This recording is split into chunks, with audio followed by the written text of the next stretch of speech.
ایران کے supreme leader آیت اللہ خامنائی نے دوستو ایک بار پھر سختی سے اپنا بیان دہرایا ہے کہ ملک میں پرتشدد احتجاجی مظاہروں کا امریکی صدر ٹرمپ ذمہ دار ہے۔ سپریم لیڈر آیت اللہ خامنائی نے بیان دہراتے ہوئے کہا کہ مظاہروں کے دوران اموات، نقصانات اور ایرانی عوام پر بہتان لگانے کے لیے امریکی صدر ذمہ دار ہے اور ذاتی طور پر حالیہ فسادات میں ملوث ہے۔ ان کا کہنا تھا کہ اسرائیل اور امریکہ سے تعلق رکھنے والوں نے مظاہروں میں بڑے پیمانے پر نقصان کیا۔ مظاہرے میں کئی ہزار افراد کو مار دیا گیا۔ ان کا یہ بھی کہنا تھا کہ ہم ملک کو جنگ میں نہیں گھسیٹیں گے بلکہ ہم ملکی بین الاقوامی مجرموں کو سزا کے بغیر بھی نہیں چھوڑیں گے۔ دوسری جانب ایرانی حکومت کا بھی کہنا ہے کہ ایران میں پرامن احتجاج کو صہیونی حمایت یافتہ تخریب کاروں نے پرتشدد بنا دیا۔ تشدد اور تخریب کاری میں اسرائیل کے ملوث ہونے کے ناقابل تردید شواہد بھی ہمارے پاس موجود ہیں۔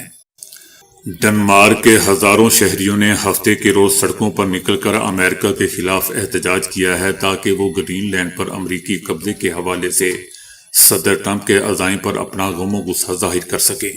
ہزاروں شہریوں کا ڈنمارک میں یہ احتجاج دوستو اس وقت سامنے آیا جب جمعے کے روز صدر ٹرمپ نے یورپی ملکوں کو یہ دھمکی دی تھی کہ اگر انہوں نے گرین لینڈ کے حوالے سے ڈنمارک کے موقف کی حمایت کی اور امریکی عزائم کی مخالفت کی تو ان پر بھی مزید ٹیرف عائد کر دیا جائے گا۔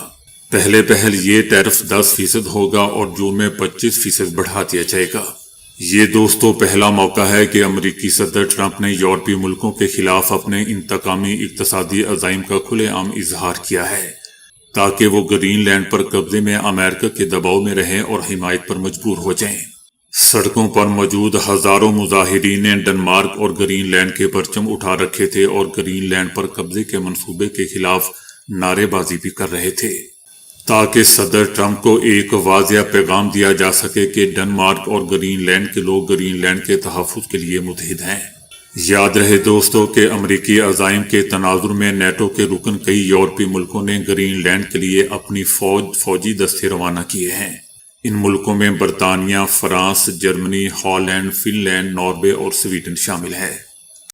صدر ٹرمپ کی جانب سے یہ تصدیق کیے جانے کے بعد کہ انہوں نے فی الحال ایران پر حملہ کرنے کا ارادہ مؤخر کر دیا ہے، دونوں ممالک کے درمیان دوستوں کشیدگی کی شدت میں نسبتاً کمی آئی ہے۔ تاہم امریکی خصوصی ایلچی اور ایرانی وزیر خارجہ عباس عراقچی کے درمیان رابطے کے باوجود تناؤ بدستور برقرار ہے۔ وائٹ ہاؤس کا بھی کہنا ہے کہ صدر ٹرمپ نے ایران کے حوالے سے اپنے تمام آپشنوں کو کھلا رکھا ہوا ہے اور حتمی طور پر کیا فیصلہ ہوگا یہ خود صدر ٹرمپ کے سوا کوئی نہیں جانتا۔ وائٹ ہاؤس کا کہنا ہے کہ صدر ٹرمپ وہ فیصلہ کریں گے جو امریکہ اور دنیا کے مفاد میں ہوں گے، جیسا کہ ہفتے کے روز امریکی اخبار وال اسٹریٹ جرنل نے بھی اپنی رپورٹ میں بتایا تھا۔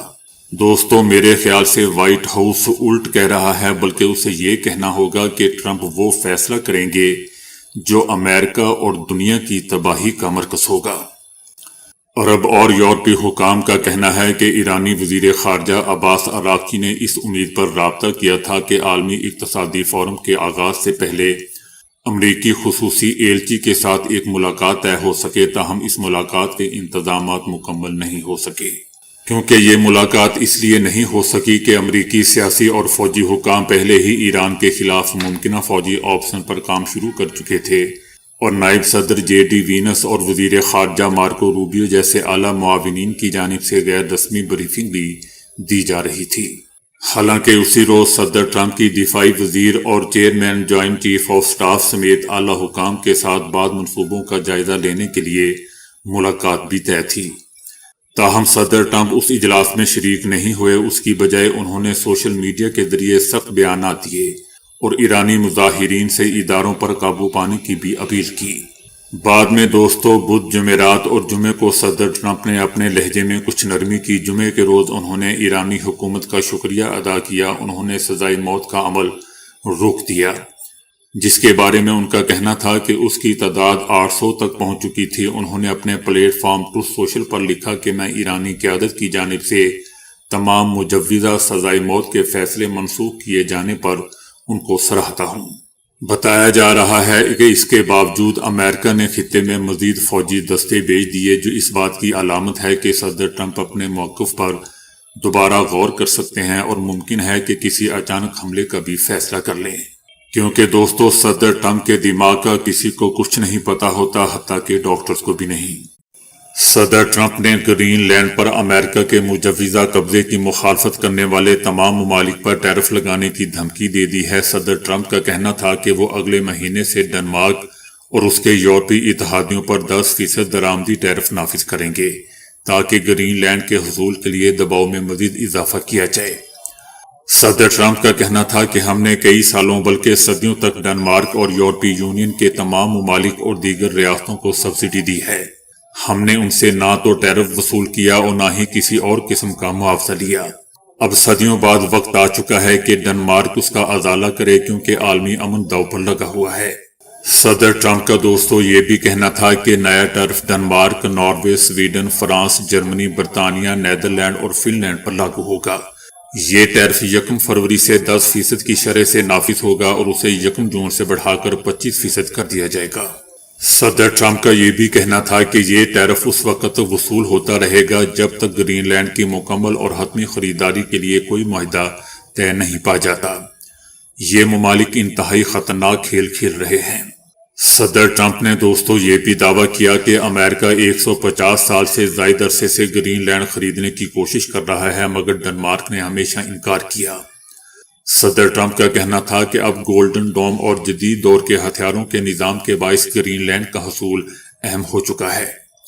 امریکی صدر کا دوستو یہ اعلان ایسے وقت میں سامنے آیا ہے جب گرین لینڈ پر امریکی کنٹرول کے مطالبات میں تیزی آ رہی ہے۔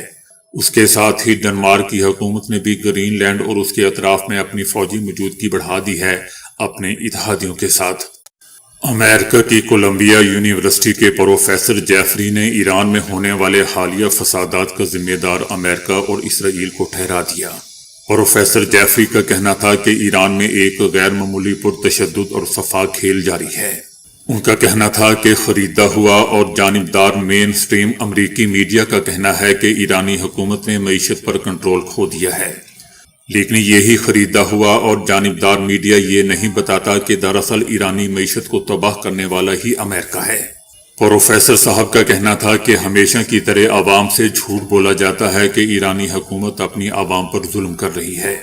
معروف امریکی پروفیسر کا مزید کہنا تھا کہ امریکہ اور اسرائیل کا اصل مقصد یہ ہے کہ ایرانی عوام کی زندگی کو جتنا ممکن ہو سکے بدترین بنایا جائے اور ہدف ایران میں رجیم چینج کرنا ہے۔ انٹرنیشنل میڈیا کے تجزیہ کاروں نے پروفیسر جیفری کو سراہتے ہوئے کہا ہے کہ ایران کے بارے میں مغربی میڈیا اتنا کمزور ہو چکا ہے، بلکہ جعلی اور خریدا ہوا ہے کہ وہ سچ بتانے سے انکار کر رہا ہے۔ امریکہ کا کہنا ہے کہ ایران کے ساتھ کاروبار کرنے والا کوئی بھی ملک، چاہے وہ چائنا ہی کیوں نہ ہو، امریکہ کے ساتھ ہونے والے ہر قسم کے کاروبار پر 25% ٹیرف ادا کرے گا۔ بعد میں صدر ٹرمپ نے خبردار کیا کہ اگر ایران مظاہرین کو جان سے مار دیتا ہے تو یہ انتہائی سخت اقدام کیے جائیں گے۔ چائنا دوستو ایرانی تیل کا سب سے بڑا خریدار ہے۔ گزشتہ سال چائنا نے ایران کی خام تیل کی برآمدات کا تقریباً 80% وصول کیا تھا۔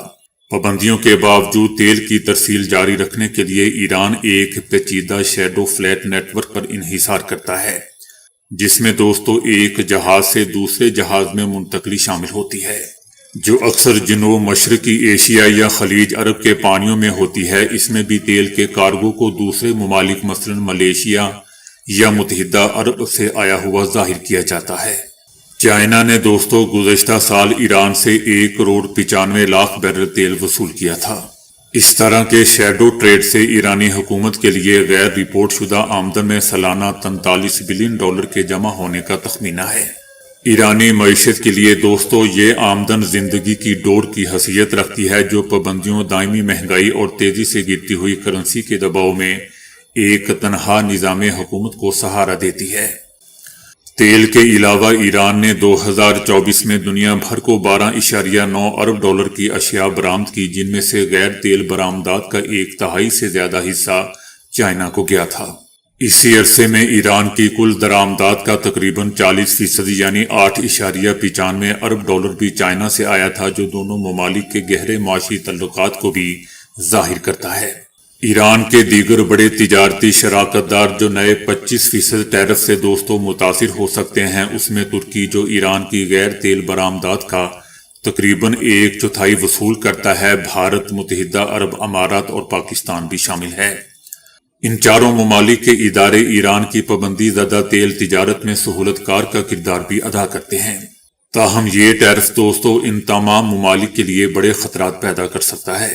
یہ 10% نیا ٹیکس امریکہ اور چائنا کے درمیان اکتوبر میں طے پانے والی نازک تجارتی جنگ بندی کو بھی سبوتاژ کر سکتا ہے، جس کے تحت دونوں طاقتوں نے مکمل تجارتی جنگ سے پیچھے ہٹتے ہوئے نئے ٹیرف میں اضافے کو روکنے کا فیصلہ کیا تھا۔ صدر ٹرمپ کا یہ قدم دوستوں چائنا کی جانب سے سخت جوابی کارروائی کو بھی جنم دے سکتا ہے، کیونکہ چائنا ان چند ممالک میں ایک تھا جس نے گزشتہ سال امریکی درآمدات پر ویسا ہی ٹیکس عائد کرتے ہوئے امریکہ پر ٹیکس عائد کر دیا تھا۔ تجزیہ کاروں نے بھی خبردار کیا ہے کہ یہ نیا ٹیرف عالمی سپلائی چینز اور تیل کی منڈیوں میں خلل ڈال سکتا ہے۔ اس خبر کے فوری بعد دوستوں تیل کی قیمتوں میں بھی اضافہ دیکھا گیا تھا۔ ابھی یہ بات واضح نہیں ہے کہ امریکہ نئے ٹیرف سے چائنا کو مستثنی قرار دے گا یا نہیں، تاہم چائنا کے لیے کسی قسم کی رعایت دینا ٹیرف کے اعلان کردہ مقصد کو کمزور کر دے گا، کیونکہ سب سے زیادہ تیل تو چائنا ایران سے خرید رہا ہے۔ تاہم تجزیہ کاروں کا کہنا ہے کہ ٹیرف کا سختی سے نفاذ ایسے وقت میں چائنا کے ساتھ بڑے تصادم کا خطرہ پیدا کر سکتا ہے، جب امریکہ کے تجارتی مذاکرات پہلے ہی نازک مرحلے میں ہیں۔ چائنا نہ صرف نایاب معدنیات پر اپنی بالادستی کے علاوہ جو برقی گاڑیوں اور جدید ٹیکنالوجی کی تیاری کے لیے ناگزیر ہے، چائنا اہم صنعتی پرزہ جات کی سپلائی چینز پر بھی کنٹرول رکھتا ہے۔ اسرائیلی وزیر اعظم نیتن یاہو نے کہا ہے کہ پیس کانفرنس سے وابستہ غزہ کے لیے خصوصی ایگزیکٹو کمیٹی کی تشکیل کا اعلان اسرائیل کے ساتھ کسی ہم آہنگی کے بغیر کیا گیا ہے۔ انہوں نے اسے اسرائیل کی پالیسی کے خلاف اقدام قرار دیا۔ نیتن یاہو نے وزیر خارجہ کو ہدایت دی ہے کہ وہ اس معاملے پر بات چیت کے لیے امریکی وزیر خارجہ سے رابطہ کریں۔ دوسری طرف انٹرنیشنل میڈیا کا بھی کہنا ہے کہ اسرائیل غزہ کی ایگزیکٹو کمیٹی کی تشکیل سے باخبر تھا۔ اس کمیٹی کی تشکیل فلسطینی عوام کے لیے شہر کی حیثیت رکھتی ہے اور قومی خواب کی تکمیل کے لیے غزہ اور مغربی کنارے کے درمیان ایک بنیادی کڑی ہے۔ یہ کمیٹی 15 پیشہ ور تکنیکی اور معتدل فلسطینی شخصیات پر مشتمل ہے، اور یہ بھی کہا جا رہا ہے کہ یہ شخصیات سیاسی گروہ بندیوں سے دور رہ کر پٹی کے اندر ترقیاتی، امدادی اور انسانی کاموں کا طویل تجربہ رکھتی ہے۔ دوستو یہ بھی بتایا جا رہا ہے کہ یہ کمیٹی مکمل طور پر غزہ کی تعمیر نو کے اس مصری منصوبے کے تحت کام کرے گی جس کی عرب لیگ، اسلامی ممالک اور یورپی یونین نے حمایت کی تھی۔ دوستو یاد رہے کہ امریکہ آنے والے دنوں میں امن کونسل کی تشکیل کا اعلان کرنے کا ارادہ رکھتا ہے، جس کا اعلان امریکی صدر ٹرمپ نے غزہ میں جنگ بندی معاہدے پر عمل درآمد کی نگرانی اور تعمیر نو کی کوششوں کی حمایت کے لیے کیا تھا۔ اس سے پہلے بین الاقوامی حمایت حاصل کرنے میں درپیش رکاوٹوں کی وجہ سے اس اعلان میں تاخیر ہوئی تھی۔ یہ بھی یاد رہے کہ جنگ بندی معاہدے کو اب بھی چیلنج کا سامنا ہے، کیونکہ حماس اور اسرائیل ایک دوسرے پر دوستوں خلاف ورزی کے الزامات لگا رہے ہیں۔ 10 اکتوبر کو اس کے نفاذ کے بعد سے اموات اور زخمی ہونے کا سلسلہ ابھی تک جاری ہے۔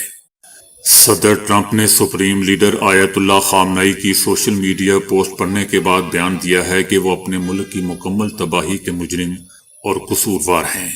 صدر ٹرمپ نے ایرانی سپریم لیڈر کے 37 سالہ اقتدار کے خاتمے کا مطالبہ کرتے ہوئے کہا کہ اب وقت آ چکا ہے کہ ایران میں نئی قیادت تلاش کی جائے۔ صدر ٹرمپ نے ایران میں ممکنہ امریکی فوجی آپریشن کی وسعت کے بارے میں پوچھے گئے سوال پر یہ بھی کہا کہ آیت اللہ خامنئی کا اب تک کا بہترین فیصلہ 2 دن پہلے 800 سے زائد لوگوں کو سزائے موت نہ دینا تھا۔ صدر ٹرمپ کا یہ تبصرہ آیت اللہ خامنئی کے آن لائن اکاؤنٹ سے صدر ٹرمپ کے نام پیغامات کے سلسلے کی اشاعت کے تھوڑی دیر بعد سامنے آیا، جن میں امریکی صدر ٹرمپ پر ایران میں تشدد اور مہلک بد امنی کا ذمہ دار ہونے کا الزام لگایا گیا تھا۔ اس پوسٹ کا جائزہ لینے کے بعد صدر ٹرمپ کا کہنا تھا کہ ایران کے حکمراں اقتدار کے لیے جبر اور تشدد کا سہارا لیتے ہیں۔ انہوں نے مزید کہا کہ ملک کے قائد کے طور پر انہوں نے جو کچھ کیا وہ ایران کی مکمل تباہی اور غیر معمولی سطح پر تشدد کا استعمال ہے۔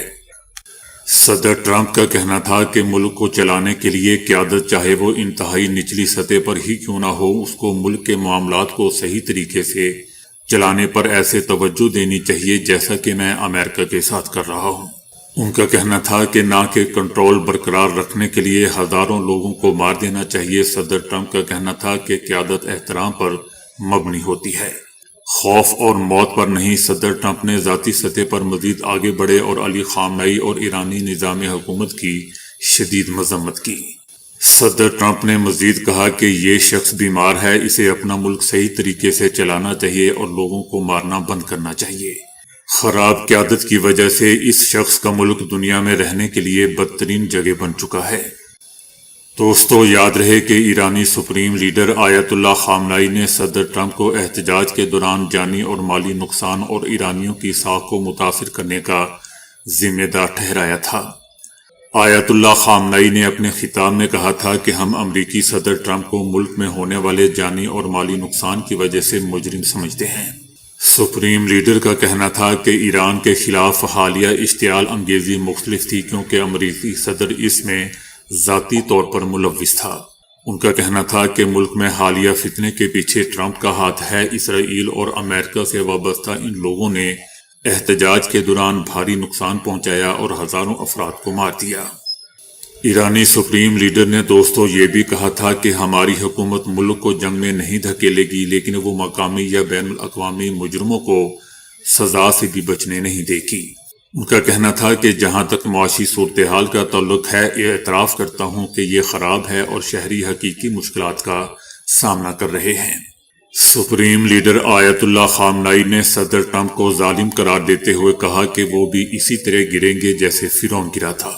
دوستو، سپریم لیڈر آیت اللہ خامنئی کا یہ بیان اس وقت سامنے آیا جب امریکی صدر نے گزشتہ چند دنوں میں کئی بار ایران کے خلاف فوجی آپشن استعمال کرنے کا اشارہ دیا تھا اور خطے کی طرف طیارہ بردار بحری جہاز اور جنگی بیڑے روانہ کر دیے تھے۔ تاہم صدر ٹرمپ کے بیانات کی شدت میں اس وقت کمی آئی تھی جب ٹرمپ نے جمعے کو ایرانی قیادت کا اس بات پر شکریہ ادا کیا تھا کہ انہوں نے مظاہرین کی سزائے موت روک دی ہے۔ بھارت کے شہر نئی دہلی سے باغ ڈوگرا جانے والی انڈیگو ایئر لائن کی پرواز میں بم کی اطلاع پر طیارے نے لکھنؤ میں دوستو ہنگامی لینڈنگ کر دی۔ بھارتی میڈیا کا کہنا ہے کہ طیارے میں عملے سمیت 230 افراد سوار تھے۔ پولیس کا بھی کہنا ہے کہ پرواز میں بم کی اطلاع طیارے کے واش روم میں موجود ٹیشو پیپرز پر ہاتھ سے لکھے گئے نوٹ کے ذریعے ملی۔ لکھنؤ پہنچنے کے بعد تمام مسافروں کو طیارے سے بحفاظت نکالا گیا ہے اور ان کا سکین بھی کیا گیا ہے، جبکہ طیارے کو ایئرپورٹ سے دور لے جا کر ٹیم نے اس کی تلاشی بھی لی۔ طیارے میں سے دوستو ابھی کچھ نہیں ملا ہے سوائے جھوٹی اطلاع کے۔ شامی ڈیموکریٹک فورسز یعنی SDF کے انخلاء کے ساتھ ہی شامی فوج نے اعلان کیا ہے کہ اس کی فورسز قصبہ دیر حافظ سے شروع کرتے ہوئے دریائے فرات کے مغربی علاقے میں داخل ہو چکی ہے۔ اس کے ساتھ ہی فوج نے مزید بتایا ہے کہ اس کے اہلکاروں نے حلب میں مسکنہ اور ڈبسی افغان کے 2 علاقوں کی جانب پیش قدمی شروع کر دی ہے اور الجرح فوجی ایئر بیس پر اپنے کنٹرول کا اشارہ بھی دیا ہے۔ بتایا جا رہا ہے کہ شامی ڈیموکریٹک فورسز کے سینکڑوں اہلکاروں نے خود کو فوج کے حوالے کر دیا ہے۔ شامی فوج نے دوستو اس سے پہلے شہریوں سے مطالبہ کیا تھا کہ وہ قصبہ دیر حافظ میں اس وقت تک داخل نہ ہوں جب تک اسے محفوظ بنانے اور وہاں سے بارودی سرنگوں اور جنگی باقیات کو ہٹانے کا کام مکمل نہ ہو جائے۔ یاد رہے دوستو کہ حلب شہر میں گزشتہ ہفتے شامی فوج اور SDF یعنی شامی ڈیموکریٹک فورسز کے درمیان شدید جھڑپیں ہوئی تھی جو درجنوں کی ہلاکت اور ہزاروں کی بے گھری کے باعث بنی۔ ان جھڑپوں کا خاتمہ کرد فورسز کے شیخ مقصود الاشرفیہ اور بنی زید کے محلوں سے نکلنے کے معاہدے پر ہوا تھا۔ ایران کی چابہار پورٹ سے علیحدہ ہونے پر بھارتی وزیر اعظم نریندر مودی کو اپنے ہی ملک میں دوستو تنقید کا سامنا کرنا پڑ رہا ہے۔ اپوزیشن جماعت کانگریس پارٹی نے نریندر مودی کو تنقید کا نشانہ بناتے ہوئے ایک ویڈیو ریلیز کی جس میں کہا گیا ہے کہ نریندر نے پھر کیا ٹرمپ کے آگے سرنڈر۔ کانگریس کا کہنا ہے کہ معاہدہ کرنے پر اسے بڑی کامیابی کہنے والے مودی چابہار کا کنٹرول چھوڑنے پر خاموش ہیں۔ افسوس کہ مودی ٹرمپ کے آگے جھک گئے اور ملک کا نقصان کر دیا۔ یاد رہے دوستو کہ سال 2024 میں بھارت نے 10 سال کے لیے ایران کی چابہار بندرگاہ کا انتظام سنبھالا تھا۔ امریکی پابندیوں کے دوبارہ نفاذ کے بعد بھارت نے ایران کی چابہار بندرگاہ سے عملی طور پر علیحدگی اختیار کر لی ہے۔ بھارت نے پابندیاں لاگو ہونے سے پہلے ایران کو اپنی طے شدہ $120 ملین کی رقم ادا کر دی ہے، جس کے بعد اب ایران اس سرمایہ کو بھارت کی شمولیت کے بغیر بندرگاہ پر سرگرمیوں کے لیے استعمال کرے گا۔